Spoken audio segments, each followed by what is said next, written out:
సృష్టి ఫెర్టిలిటీ సెంటర్లో అసలు ఎవరెవరిని ఇన్వాల్వ్ చేశారు, ముఖ్యంగా బిచ్చగాళ్ళ ఇన్వాల్వ్మెంట్ ఏమైనా ఉందా, వాళ్ళని ఏ విధంగా వాడుకున్నారు, పేద మహిళలని ఏ విధంగా వాడుకున్నారు, వాళ్ళ దగ్గర నుంచి ఎంత దోచుకున్నారు అనే విషయాలు అయితే తెలుసుకుందాం. దీని గురించి అయితే మాట్లాడేందుకు ప్రస్తుతం మనతో పాటు సీనియర్ జర్నలిస్ట్ దుర్గా వడ్లమణి గారు ఉన్నారు. నమస్తే అండి. నమస్తే అండి. ఈ సృష్టి ఫెర్టిలిటీ సెంటర్లో అసలు పేద మహిళలని అదేవిధంగా ఈ బిచ్చగాళ్ళని ఏ విధంగా వాడుకున్నారు? అసలు మనం కుబేర సినిమా చూసాం. అందులో బిచ్చగాళ్ళని టార్గెట్ చేసుకున్నారు. వాళ్ళ పాన్ కార్డు, వాళ్ళ ఆధార్ కార్డు కొనేసి వాళ్ళ అకౌంట్లోకి వేల కోట్లు వేసేసి దాన్ని ఎట్లా దారి మళ్లించారు. అదేవిధంగా జగన్మోహన్ రెడ్డి హయాంలో మద్యం కుంభకోణంలో అదే జరిగింది. అంటే అక్కడి నుంచి ఇక్కడ తీసుకున్నారు వీళ్ళు కుబేర సినిమాకి. ఇకపోతే అదే ఫార్మాట్లో జరిగింది ఏది, ఈ సృష్టి ఫెర్టిలిటీ సెంటర్ ఏదైతే ఉందో వీళ్ళు ఎంత మోసాలకు పాల్పడ్డారంటే నిన్న మనం మాట్లాడుకున్నామండి. ఒకటి, అసలు మేము సరోగసీ ద్వారా బిడ్డలు కనిపించిస్తాము, ఐవీఎఫ్ ద్వారా ఇలా కొన్ని మాటలు చెప్పి వీళ్ళని మోసం చేసి వేరే వాళ్ళ దగ్గర పిల్లాడినో కొనేసి ఆల్రెడీ అంటే ప్రెగ్నెంట్గా ఉండే లేడీస్ దగ్గర వాళ్ళని వీళ్ళకి ఇచ్చేసి వీళ్ళ పిల్లాడని నమ్మించి ఇచ్చేసారు. ఒక విషయం అది. రెండోది, ఇప్పుడు కొత్త విషయాలు ఏం వెలుగులోకి వచ్చాయంటే మనం కుబేర సినిమా ప్రస్తావించుకున్నాం కాబట్టి బిచ్చగాళ్ళని వాడుకుని, అంటే మనం మాట్లాడుకోవటానికి కూడా చాలా అసహ్యంగా ఉంది.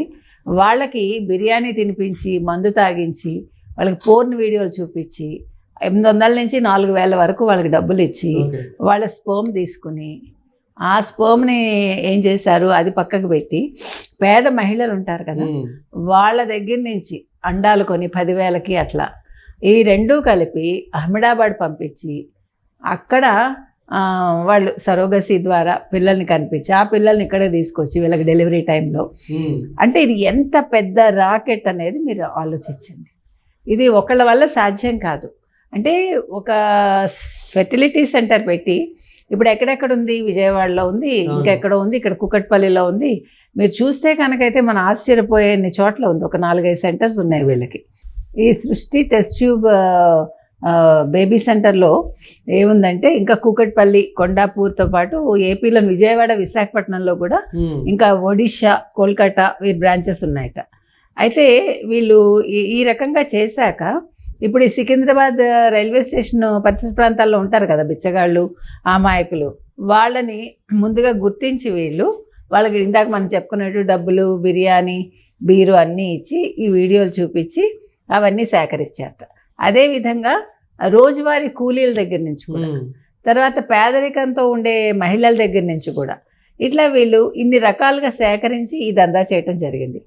అయితే వీళ్ళు ఈ ఎవరైతే అండాలు ఇస్తారో మహిళలు వాళ్ళకి ఇందాక మనం చెప్పుకున్నట్టు 10 నుంచి 25,000 వరకు ఇచ్చేవాళ్ళ. ఇక్కడ 2 అంశాలండి. ఒకటి, ఈ సృష్టి టెస్ట్ ట్యూబ్ బేబీ సెంటర్ ఏదైతే ఉందో వీళ్ళు ఇంత అన్యాయం చేయడానికి అసలు కారణం ఏంటి, రెండోది వీళ్ళ వెనకాల ఎవరున్నారు, వీళ్ళు ఇంత నిరాటంకంగా ఎలా చేయగలిగారు. ఇప్పుడు ఒక భార్యాభర్త బయటకు వచ్చి మాకు ఇట్లా అనుమానంగా ఉంది, మా డిఎన్ఏ కాదు అని గుర్తించడం వల్ల ఇది జరిగింది. అంటే ఇక్కడ ఒక విషయం ఏంటంటేనండి, ఏ పిల్లకైనా పిల్లాడికైనా మీరు ఒకవేళ అడాప్ట్ చేసుకున్నా, లేదు మీకు తెలియకుండా ఎవరైనా మోసం చేసి వేరే బేబీని అంటగట్టినా తెలుసుకునే అవకాశం ఉంది మనకి. ఎందుకంటే మీకు ట్రేట్స్ అనేవి ఉంటాయి. ఒక బేబీలో మనకి జీన్స్ అనేవి ఉంటాయిగా, ఆ జీన్స్ పట్టిస్తాయి. ఇప్పుడు మీకు సాధారణంగా తల్లిదండ్రుల్లో 2 పోలికలు కొన్నిసార్లు రావచ్చు, ఒకళ్ళ పోలికైనా వస్తుంది. లేదు ఆ తాతదో, అమ్మమ్మదో, నానమ్మదో, ఇంకెవరిదో మేనత్తదో, లేదా బాబాయ్దో, లేకపోతే మేనమామదో, ఇట్లా పోలికలు వస్తాయి. ఏదో ఒక చిన్న పోలికైనా కూడా. కానీ ఎప్పుడైతే మన ఇంటికి భిన్నంగా ఆ పిల్లలు బిహేవ్ చేస్తున్నారో అప్పుడు తల్లిదండ్రులకు అనుమానం వస్తుంది. ముఖ్యంగా తల్లి గుర్తిస్తుంది. కాబట్టి ఇప్పుడు ఈ బేబీ విషయంలో అదే జరిగింది. మా పిల్లాడో మాకు కాదు, సంబంధించిన వాడు కాదు అనేది వాళ్ళు గుర్తించి డిఎన్ఏ టెస్ట్ చేయటం వల్ల ఇవాళ ఇవన్నీ బయటకు వచ్చాయి. అంటే ఇప్పుడు ఇక్కడ సైకలాజికల్ ప్రాబ్లం అనేది వస్తుందా రాదా పేరెంట్స్కి? నా బిడ్డ మాకు సంబంధించిన వాడు, అంటే మేమే కన్నామనే ఫీలింగ్ నుంచి ఇది మా బిడ్డ కాదు, వేరే వాళ్ళ బిడ్డను మా బిడ్డగా మాకు అప్పచెప్పారు అన్నాక అంతవరకు పెంచిన మమకారం ఉంటుందా, లేదు సైకలాజికల్గా వాళ్ళకి ఆ చిన్న బాధ ఉంటుందా అనేది చాలా పెద్ద విషయం. ఇది లాంగ్ రన్లో ఆ తల్లిదండ్రుల మీద ఏ రకంగా ప్రభావం చూపిస్తుంది. ఇప్పుడు ఆ పిల్లాడు మొండివాడు అనుకుందాం, అప్పుడు వాళ్ళకి చూసావా మన పిల్లాడు కాదు అందుకే ఇలా బిహేవ్ చేస్తున్నాడు అనే ఆలోచన వస్తుంది. అదే సొంతంగా వాళ్ళ పిల్లాడే అనుకోండి, అప్పుడు వాడు అల్లరి చేసినా వాళ్ళకి కోపం రాదు. ఎప్పుడైతే నిజం తెలుస్తుందో, నిజం తెలిసాక ఆ పెంపకంలో మార్పులు వస్తాయి మీకు. ఇవన్నీ గిట్టికి ఎవరు కారణం? ఆ సృష్టి వాళ్ళే కదా. అంటే నేను ఇంతకుముందు కూడా మీకు గతంలో గుర్తుందా, ఈ టెస్ట్ ట్యూబ్ బేబీల విషయంలో చాలా ప్రాబ్లమ్స్ జరిగి, అంటే రకరకాలుగా అప్పుడు ఈ కండిషన్స్ అంతా లేవు.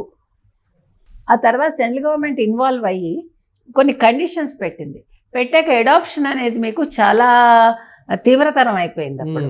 అంటే ఒక బేబీని మీరు అడాప్ట్ చేసుకోవాలంటే ఎస్పెషల్లీ ఫారిన్ నుంచి వచ్చి చేసుకునే వాళ్ళకి చాలా సమస్యలు ఎదురవుతాయి. కాబట్టి నేను అనేది ఏంటంటే, అసలు టెస్ట్ ట్యూబ్ బేబీకి వాళ్ళు యూనివర్సల్ హెల్త్ కేర్ సెంటర్ అని పెట్టారు, మేము ఆ రకంగా అనుమతి ఇచ్చామని నిన్న మెడికల్ బృందం వాళ్ళు చెప్పడం జరిగింది.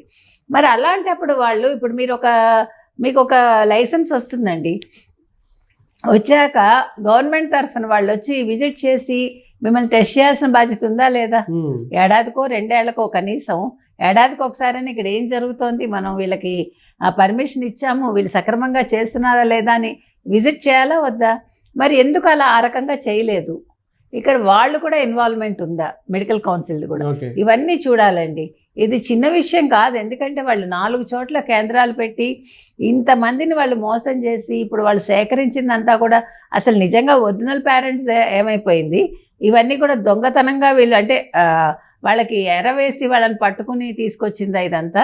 సో ఈ రకంగా ఇంకా ఎంతమంది బేబీస్ని పుట్టించారు, ఎంతమంది తల్లిదండ్రులకి ఈ రకంగా పిల్లల్ని అప్పచెప్పారు, ఈ లిస్ట్ అంతా బయటకు రావాలండి. ఇది చిన్న విషయం కాదు, ఇది చాలా పెద్ద స్కామ్. ఇది పెద్ద ఎత్తున ఇది ఇల్లీగల్ గా పెద్ద బిజినెస్ చేస్తారు అనుకోవచ్చా? ఖచ్చితంగా. ఇప్పుడు మిమ్మల్ని మోసం చేసి నేను ఈ రకంగా చేయటం అనేది ఎంత పెద్ద నేరం. ఈరోజు ఆ కరుణో మానసో ఎవరెవరో మనకు తెలియదు పేర్లు, వీళ్ళందరినీ పట్టుకోవాలండి. అసలు వీళ్ళకి మామూలు శిక్ష వేయకూడదండి, లైఫ్ టైం ఇంప్రిజన్మెంట్ ఇచ్చేసేయాలి. ఎందుకంటే ఇలాంటి క్రిమినల్ మైండ్స్ సెట్ ఉండేవాళ్ళు రేపొద్దున ఇంకెన్ని చేస్తారో నేరాలు. కాబట్టి వీళ్ళని వదలకూడదని మాత్రం ఈ సందర్భంగా చెప్తాను. Thank you.